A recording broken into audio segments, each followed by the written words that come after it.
കേരളത്തിൽ 27,000 ആശാ വർക്കേഴ്സ് ഉണ്ട്. എത്ര പേരായി സമരത്തിലുള്ളത് നിങ്ങൾക്കറിയാം? വളരെ കുറച്ച് ആളുകൾ. അത് ആശാ വർക്കേഴ്സിൻ്റെ പൊതുവായ താല്പര്യത്തിന് വേണ്ടി സംഘടിപ്പിക്കുന്നതല്ല, ഒരു രാഷ്ട്രീയ പ്രേരിതമായ സമരമാണ്.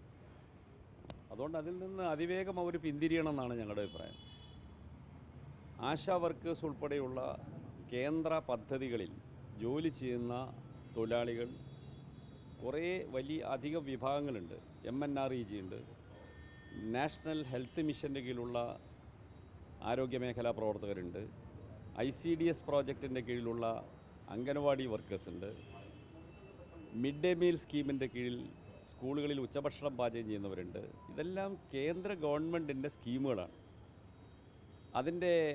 അതിലേർപ്പെടുന്നവർക്ക് പ്രതിഫലം നൽകാനുള്ള പണം ആ സ്കീം അനുസരിച്ച് കേന്ദ്രവും സംസ്ഥാനവും പങ്കുവെച്ച് കൊടുക്കേണ്ടതാണ്. ഇവരെയൊക്കെ സെലക്ട് ചെയ്യുന്നത് ആ സ്കീം അനുസരിച്ചാണ്, പബ്ലിക് സർവീസ് കമ്മീഷനോ എംപ്ലോയ്മെൻറ്റ് എക്സ്ചേഞ്ചോ അല്ല. അതുകൊണ്ട് കേന്ദ്ര ഗവൺമെൻറ്റാണ് അവർക്കുള്ള ആനുകൂല്യം നൽകേണ്ടത്. അവരെ വർക്കർ എന്ന സ്റ്റാറ്റസ് പോലും കേന്ദ്രം നൽകിയിട്ടില്ല. വോളണ്ടിയേഴ്സാണെന്നാണ് കേന്ദ്രത്തിൻ്റെ ഒരു ന്യായം. നിരവധി സമരം പാർലമെൻറ്റിന് മുമ്പിൽ നടത്തി, ഡൽഹിയിൽ നടത്തി. പക്ഷേ ഒരു കൂടിയാലോചന പോലും നടത്താൻ കേന്ദ്രം തയ്യാറല്ല. ഈ സാഹചര്യത്തിൽ സംസ്ഥാന സർക്കാരിനെ കുറ്റപ്പെടുത്തിക്കൊണ്ട് നടന്ന സമരം തികച്ചും രാഷ്ട്രീയ പ്രേരിതമാണ്. അതുകൊണ്ടാണ് നിങ്ങൾക്കും കേരളത്തിലെ ഈ മാധ്യമങ്ങളിൽ ഭൂരിപക്ഷത്തിനും പ്രതിപക്ഷത്തിനുമൊക്കെ സജീവ താല്പര്യമുണ്ടായിരുന്നു. ഇതേ ആശാ വർക്കേഴ്സ് ഇതിന് മുമ്പ് ഇവിടെ സമരം നടത്തിയിട്ടുണ്ട്. നിങ്ങളാരും തിരിഞ്ഞു നോക്കിയിട്ടില്ല. ഒരു സമരവും സമരത്തെ നിങ്ങൾ കാണാറില്ല. കെൽട്രോൺ ജീവനക്കാർ ഇപ്പോൾ ഒരു ദിവസം പണി മുടക്കി, നിങ്ങളാരെങ്കിലും റിപ്പോർട്ട് ചെയ്തോ? ആശാ വർക്കേഴ്സിൻ്റെ സമരം വന്നു. എല്ലാ വിഭാഗം തൊഴിലാളികളും സമരം ചെയ്യുന്നുണ്ട്. മിക്കവാറും ഭൂരിപക്ഷം മാധ്യമങ്ങൾ അതിനെ അവഗണിക്കുകയും ചെയ്യുക. ഇതിൽ നിങ്ങൾക്ക് സജീവ താല്പര്യം ഇത് LDF ഗവൺമെൻറ്റിനെതിരെ മുദ്രാവാക്യം വിളിക്കുന്നു എന്നുള്ളതാണ്, അല്ലാതെ സമരത്തിൻ്റെ ശക്തി കൊണ്ടല്ല. അതിന് പിന്തുണയ്ക്കാൻ യൂത്ത് കോൺഗ്രസ്, മഹിളാ കോൺഗ്രസ് ഇവരെല്ലാം ഉണ്ട്. എന്തേ INTUC വരാത്തത് നിങ്ങൾ ചോദിച്ചോ? അവർ ട്രേഡ് യൂണിയനാണല്ലോ. എന്താണ് AITUC വരാത്തത്? എന്താണ് സ്വതന്ത്ര തൊഴിലാളി യൂണിയൻ വരാത്തത്? CITU മാത്രമല്ലല്ലോ, ഇവിടെ ഒരുപാട് ട്രേഡ് യൂണിയനുണ്ടല്ലോ. ഈ ട്രേഡ് യൂണിയനുകളെല്ലാം ചേർന്ന് സംയുക്തമായി ഒട്ടേറെ പ്രക്ഷോഭങ്ങൾ സംഘടിപ്പിക്കുന്നുണ്ട്. ഇപ്പോൾ ദേശീയ പണിമുടക്കിനെ കുറിച്ച് ആലോചിക്കുകയാണ്. അതിലൊന്നുമില്ലാത്ത ഒരു താല്പര്യം ഈ ഒരു ചെറിയ വിഭാഗം ആളുകൾ അവിടെ ഇരിക്കുമ്പോൾ ഉണ്ടാകുന്നത് രാഷ്ട്രീയമാണ്. ഇതുപോലെ തന്നെയായിരുന്നു ഇടുക്കിയിൽ പൊമ്പിള ഒരുമൈ എന്ന പേരിൽ ഒരു ചെറിയ വിഭാഗം തൊഴിലാളികളെ സംഘടിപ്പിച്ച് ഏതാനും അരാജകവാദികൾ സമരം നടത്തിയപ്പോൾ കേരളത്തിലെ മാധ്യമങ്ങൾ കാണിച്ച താല്പര്യം, അവിടെ എല്ലാ ചാനലുകളുടെയും യൂണിറ്റുകൾ അവിടെ പോയി നിന്ന് അത്യധ്വാനം ചെയ്തു ആ സമരം ഒന്ന് ശക്തിപ്പെടുത്താൻ. അന്ന് LDF ഗവൺമെൻറ് അല്ല, UDF ഗവൺമെൻറ്റാണ്. എന്നിട്ട് ഞങ്ങളതിനെ അനുകൂലിക്കാൻ പോയില്ല. UDF ഗവൺമെൻറ്റാണ്, അതുകൊണ്ട് അവർ മുദ്രാവാക്യം വിളിക്കട്ടെ നിലപാട് ഞങ്ങൾ എടുത്തില്ല.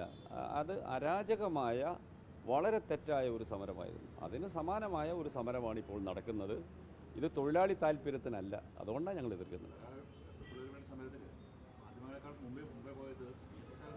എങ്ങനെ? അല്ലല്ലല്ലല്ല, no no no no no ഒരു CPM പിന്തുണച്ചിട്ടില്ല. ഇത് നിങ്ങൾ ഉണ്ടാക്കുന്ന ഒരു കള്ളക്കഥയാണ്. VS പിന്തുണച്ചിട്ടില്ല. ഇല്ല, VS അച്യുതാനന്ദൻ പോയിട്ടില്ല. ഇത് കള്ളക്കഥ ഇപ്പോഴുണ്ടാക്കുന്നതാണ്. ഞാനതിൽ നേരിട്ട് ഇടപെട്ട ആളല്ലേ, അന്നത്തെ ഗവൺമെൻറ്റുമായി ചർച്ച ചെയ്തതാണ്. തീർച്ചയായിട്ടും ഇവിടെ ചില പാട്ടപ്പിരിവ് സംഘക്കാരുണ്ട്, അവരാണ് അതിൻ്റെ പിന്നിൽ. പേര് ഞാൻ പറയുന്നില്ല, നിങ്ങൾക്കറിയാം. പാട്ടപ്പിരിവാണ് അവരുടെ ഉപജീവന മാർഗം. അതിനുള്ള വഴി ഉണ്ടാക്കുകയാണ്. അത് ഉത്തരവാദിത്തം ഗവൺമെൻറ് നിർവഹിക്കുന്നുണ്ട്. ആശാ വർക്കേഴ്സ് 48 മണിക്കൂർ സമരം ഇപ്പോൾ NHM ഡയറക്ടർ മുമ്പിൽ നടത്തി 2 ആഴ്ച മുമ്പ്. NHM ഡയറക്ടർ അവരെ ചർച്ചയ്ക്ക് വിളിച്ച് അവർ ഉന്നയിച്ച ആവശ്യങ്ങൾ കേരള ഗവൺമെൻറ്റിന് ചെയ്യാൻ കഴിയുന്നത് ചെയ്യാമെന്ന നിലയിൽ അവരുമായി ഒത്തുതീർപ്പുണ്ടാക്കി. കേരളത്തിൽ ഈ അലവൻസൊക്കെ വർദ്ധിപ്പിച്ചു കൊടുത്തത് സംസ്ഥാന സർക്കാർ വളരെ പ്രയാസപ്പെട്ടാണ്. അപ്പോൾ അതുകൊണ്ട് കേന്ദ്ര ഉത്തരവാദിത്വം മറന്ന് കേന്ദ്രത്തെ രക്ഷപ്പെടാൻ വിട്ട് സംസ്ഥാനത്തെ കുറ്റപ്പെടുത്തുന്നത് രാഷ്ട്രീയ പ്രേരിതമാണ്. അതുകൊണ്ടാണ് ഞങ്ങളത് എക്സ്പോസ് ചെയ്ത് എതിർത്തതല്ല, ഞങ്ങളതിൻ്റെ സത്യാവസ്ഥ ജനങ്ങളെ അറിയിച്ചതാണ്. ആ സമരം പിന്നീട് നിർത്തിയിട്ട് പോവുകയും ചെയ്തു. ഇതിന് പിന്നാലെയാണ് ഈ സമരം എത്തുകയും ചെയ്യുന്നത്. ആദ്യത്തെ സമരം എന്ത് അടിസ്ഥാനത്തിലാണ് നിർത്തിയത് എന്നുള്ളതാണ്. അതായത് ആദ്യത്തെ സമരവും ഈ സമരവും തമ്മിൽ ഒരു ബന്ധവുമില്ല. ആദ്യത്തെ സമരമല്ല, കേരളത്തിലെ ആശാ വർക്കേഴ്സ് നിരന്തരമായ സമരം നടത്താറുണ്ട്. ഒരു തവണയും 2 തവണയൊന്നുമല്ല. അപ്പോൾ കഴിഞ്ഞ ആഴ്ച NHM ഡയറക്ടർ ഓഫീസിന് മുമ്പിൽ നടന്ന സമരം ഞാനാണ് ഉദ്ഘാടനം ചെയ്തത്. 48 മണിക്കൂറായിരുന്നു അവരുടെ സമരം. അതിലവർ പറഞ്ഞത് ഈ ശൈലി ആപ്പ് എന്ന് പറയുന്ന പുതിയ ഒരു ആപ്പ് ഉപയോഗിച്ച് ചെയ്യേണ്ട ജോലികൾ, ആ ജോലികളുടെ ഒരു ഭാരം കുറയ്ക്കണമെന്നതായിരുന്നു. അവർക്ക് ചെയ്യാൻ കഴിയാത്ത വിധത്തിലുള്ള നിബന്ധനകൾ വെച്ചിട്ടുണ്ട്. അത് മാറ്റം വരുത്തണമെന്ന് ആവശ്യപ്പെട്ടു. മാറ്റം വരുത്താമെന്ന് NHM ഡയറക്ടർ സമ്മതിച്ചു. പ്രശ്നം അവസാനിച്ചു. അത്രയേ ഉള്ളൂ. ഈ മറ്റൊരു കാര്യം ഇപ്പോൾ സിപിഎമ്മിന്റെ കരട് പുറത്തു വന്നിരിക്കുന്നത് അതിൽ BJP പറഞ്ഞിരിക്കുന്നത് ഫാസിസ്റ്റ് അല്ല, നിയോ ഫാസിസ്റ്റ് എന്നുള്ള രീതിയിലാണ് അത് പാർട്ടി വ്യക്തമാക്കിയിട്ടുണ്ട് അതിൻ്റെ കാര്യം. ഓക്കെ, BJP ഫാസിസ്റ്റ് ആണെന്നാണ് നമ്മൾ എക്കാലവും മുന്നോട്ട് വെച്ച നിർദ്ദേശവും അല്ലെങ്കിൽ അത്തരം അതെല്ലാം താത്വികമായ വിശകലനങ്ങളാണ്. അതെല്ലാം നമ്മൾ ഇന്ന് ദേശാഭിമാനി കാര്യമായി പറഞ്ഞിട്ടുണ്ട്, പാർട്ടി സെക്രട്ടറിയും പറഞ്ഞിട്ടുണ്ട്. ഏത് VS അല്ല സമരം ആഹ്വാനം ചെയ്തത്. VS സമരത്തിന് പിന്നിലില്ല. ഒരാളും ഇല്ല. CPM അതിൻ്റെ സമരത്തിനെ സഹായിച്ചിട്ടില്ല. CPM ആ സമരത്തോടൊപ്പമില്ല. അതൊരു തരം തീവ്രവാദ സംഘം സംഘടിപ്പിച്ച സമരമായിരുന്നു.